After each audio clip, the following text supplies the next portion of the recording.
We have had our first arrest in the state of Texas, our first abortion arrest in the state of Texas, which is an extremely worrying event for many, many reasons. It's something that we know has maybe have been coming. I want to get into some of the reasons why it might be happening right now. Um, but this is from the Texas Tribune here. Texas's first abortion arrest stemmed from a month-long attorney general investigation. Two people have been arrested and charged with performing illegal abortions at a Houston area health clinic. The first criminal charges brought under the state's near total abortion ban. Maria Margarita Rojas, certified nurse midwife, and Jose Lay and her employee were charged with illegal performance of an abortion, as well as practicing medicine without a license. Now, that's an important thing to note here. What about that charge that we can get into maybe a little bit more in depth in a second. But this is something that is very worrying. Obviously, it's something that we've been kind of knowing was probably going to come around sooner or later. We can talk about some of the specifics of this case, at least some of the allegations that they've made. But this is a direct, assault on our basic rights to healthcare in this state. It's also extremely cynical, as we'll get into, because the fact of the matter about this, and I just want to note this at the top, the fact that this is happening right now and the way that it's happening right now is not even about like Ken Paxton and these guys like deep moral beliefs, right? I would think that was bad if it was driven by this, but it's even more sickening than just that. They are trying to utilize this as a political springboard. And I just want people to note this as we start to sort of go through some of the facts here. Because, first and foremost, the Attorney General of the state of Texas does not have the ability to initiate these kind of charges, right? This is not something that is in their power. So this is something that came out of Waller County in Texas, where the district attorney there had been sort of watching this. And I don't have any information about this. This is just my hunch, right? Probably some level of maybe coordination here, right? Saying we need to get something.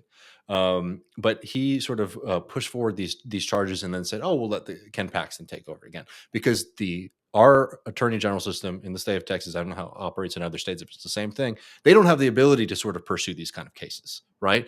Probably for the exact reason that we're all kind of noting here, is that they don't want them to utilize these for political theater, for political gain. And yet that is exactly what is happening here. I do. I mean, I can talk a little bit about the case here. So Maria Margarita Rojas, she's from Peru, I believe. She's a midwife. They called some of the other members of the organization who have all said that they were shocked and they didn't believe that she would do this. Sort of denying it there. She's been operating in the state of Texas, practicing medicine in the state of Texas, or providing healthcare to people in the state of Texas since 2018. So she's been around for a while. She's helped a lot of mothers have children, right? She's a fairly successful midwife. Go ahead, Matt. And I just want to say, and I appreciate, people saying abortion is medicine. Yeah. Any point in history, women like this exist. Abortion is part of their skill set and services they can provide to women. Well, this is the note here, Matt, that I was going to get to here, is because one of the charges here, in addition to the abortion, is practicing medicine without a license. And what does that mean? Well, what it seems like it means, what it seems like the allegation is that her performing abortions, if she did, right, was practicing medicine without a license, right? Which again, I mean, literally just going to what you're saying is like, oh no, so you do recognize that this is healthcare, right? If you want to cynically use it to attack this person. Right. They care about that consistency. Yeah. So she was first arrested on March 6th and charged with practicing medicine without a license. She was again arrested on Monday, yesterday, and charged with practicing medicine without a license and performing illegal abortions. And somebody else was also arrested on March 8th and charged with conspiracy to practice medicine without a license. Now it seems like they've been investigating her for months. As we already sort of noted, it was given over to from the district attorney to Ken Paxton, who is certainly again utilizing this for political gain. This is something that we've been worried about. It's kind of frightening that they've played political football with this issue so long. I'm talking about the Democratic Party here. That this is happening, and I mean, I think some people are shocked and are upset about it, but I mean, most people have been fairly resigned. I have to admit, I've been a little bit shocked to see this is not sort of rising to the top of a major issue for a lot of people who have been talking about this for a long time. I mean, this is literally the fight that we all had said that we were in together, and now we're seeing this. I mean, obviously, there's been reporting on it, but I'm not seeing this yet be a national issue in the way that it should be when you're seeing basic healthcare being denied people, and now people literally potentially, facing severe criminal charges for this. Yeah, it says here, according to Jezebel, $10,000 for the first bond, and then they paid that Yeah, she's like release. $700,000 now.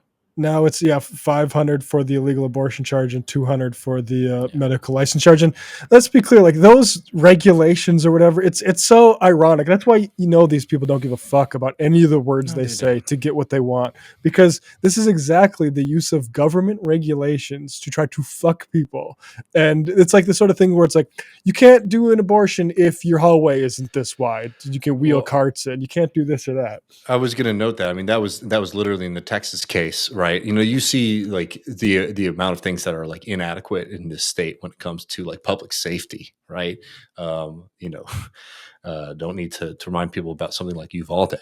And yet, yeah, we're going to be kind of sticklers about trying to come up with ways, to limit access to this medical procedure. And again, that was because they were under a regime of Roe v. Wade. The second that went away, the whole thing went away really quick. And remember, for years and years and years, they said, "Oh, we're not interested in doing this. We're not interested in calling this back." I mean, it went really fast here. Now, um, we'll be certainly covering this and keeping up with this. I wanted to note some of like the political aspects here. I mean, Apologies. Democrats running for state office in Texas should be talking about anyone getting that is an immediate pardon if they get the governorship. I mean, not however that's Yeah.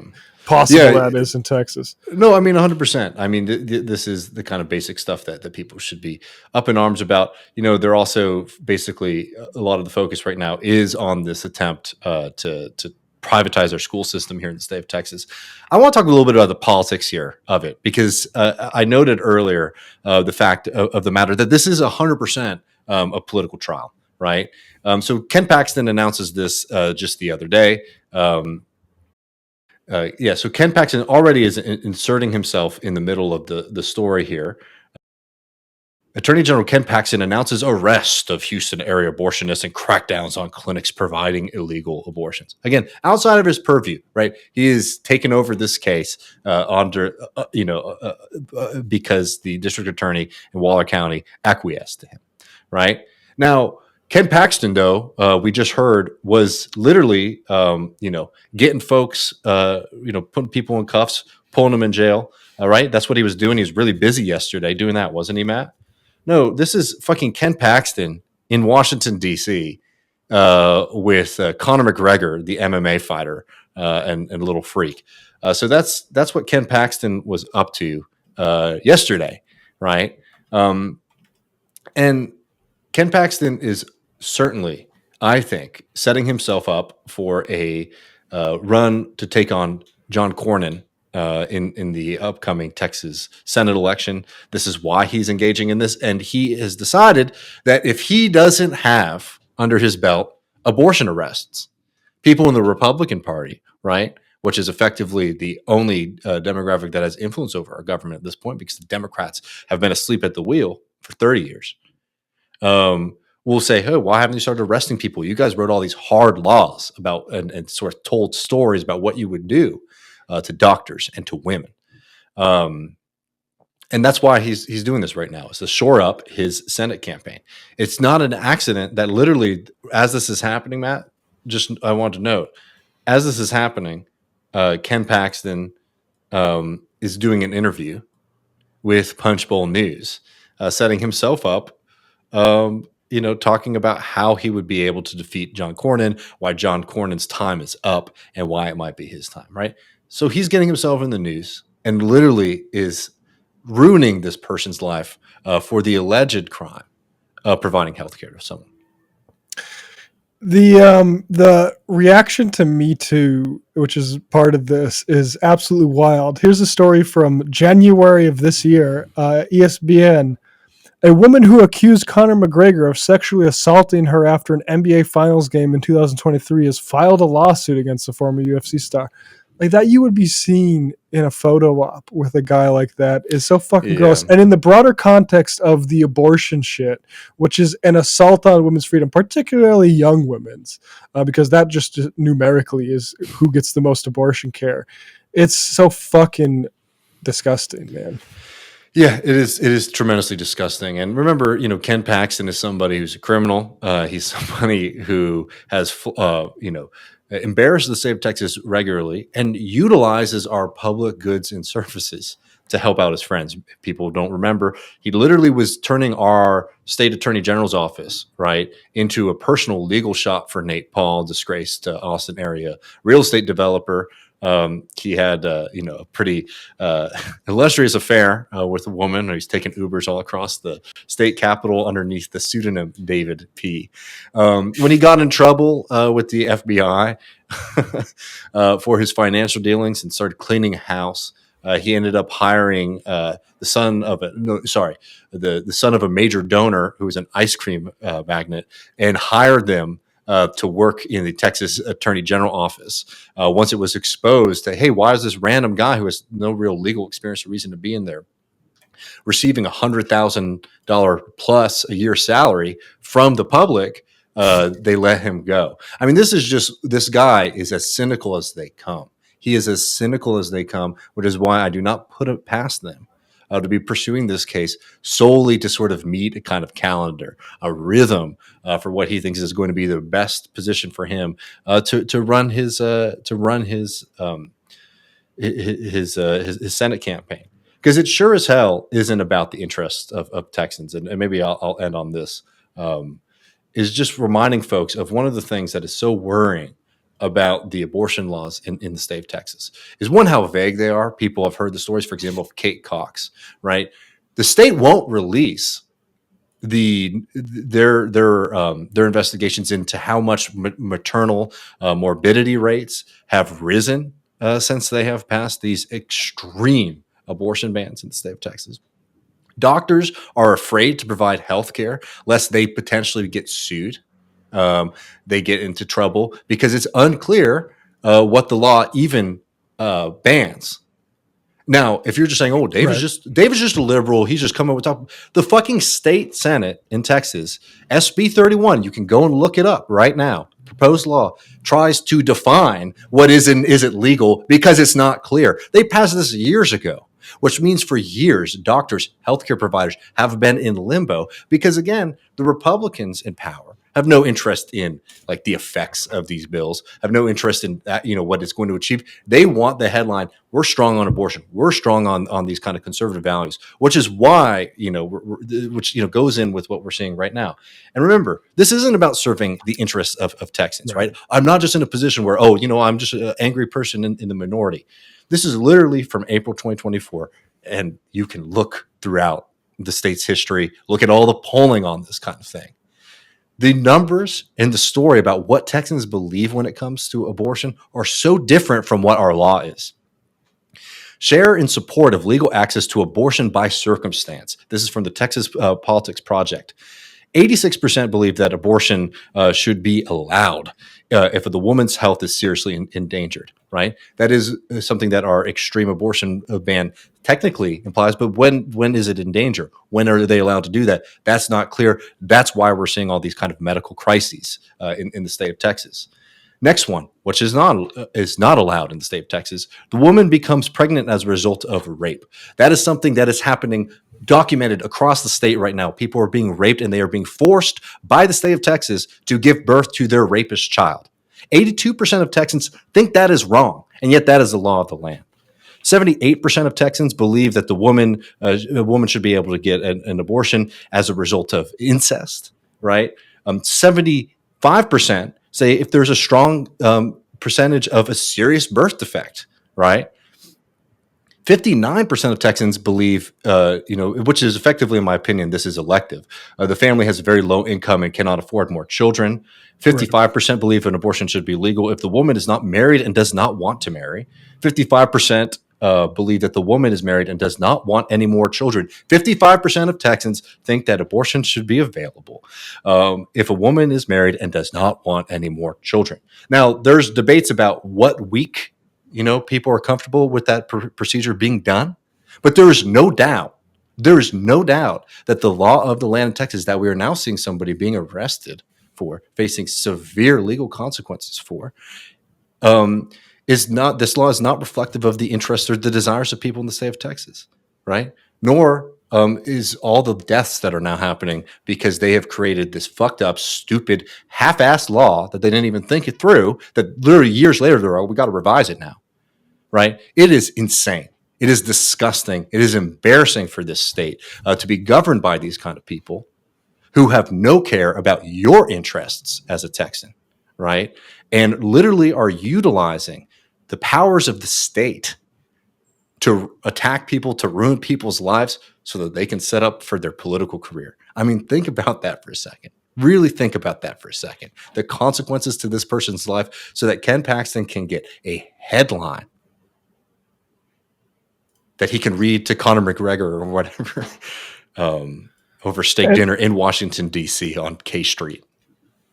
Yeah, and the definite, and it's crazy that shows what the state of the democracy is, that polling can exist, and he can also see that as an avenue toward political power. But women don't maybe not need to hear this as much as men, but the was it dilation and curettage D&C procedure is part of, say, miscarriage treatment. And that's why you see these, you've seen cases where this treatment has been delayed or often like to severe health consequences because doctors aren't sure if this, and I know somebody who years ago was when we were younger was a pro-life person, had the misfortune of finding out what a D&C was, and now understands that you cannot put Republican lawyers and pro-life activist groups in between doctors and these type of procedures. It's fucking medieval. No, I mean, it's not how you do healthcare. It's not how you do anything. Yep. And, the fact of the matter is, though, and I hate to say it, but the strategy of play dead, play possum, this leads to, that kind of strategy, that kind of lack of courage, lack of confidence leads to this. Not just in this cycle, over the decades. There's always been, it's going to get bad enough and the Democrats are just going to sail into power. It's getting worse. The Republicans are getting more powerful, getting more votes in this state. They were never supposed to be able to do Roe versus Wade because it would lead to the Democrats winning all these elections. And the Democrats' actual benefit for Roe v. Wade electorally was overperforming slightly in midterms that were supposed to swing to the GOP, and then losing the next election because they were complacent. And we'll take this energy in the post game, but people got really too fucking confident over that shit. That was absurd. When they did well in that midterm, people were like, "Politics is over. Politics is over. We've been given the gift." And turns out you were wrong. And now we are facing the severe consequences of that. Unless you had something you want to pull up. I'm trying to find the Adam Gentleson tweet. Adam Gentleson was a staffer for John Fetterman who literally tweeted out before the election. Shoot, I'm not going to. Well, it's great because here it is. I got it. Thank you. Yeah, perfect. So this is a great tweet from somebody we hate. Adam Gentleson, prediction: there has not been a rollback of rights on the scale of Dobbs in the post-war era, and the election results will reflect this. Yeah, sit on your ass. God has given you God has given you victory, sir. I mean, really, these people are they're going to get us killed. They are dangerous. They are killing democracy. They are getting people killed.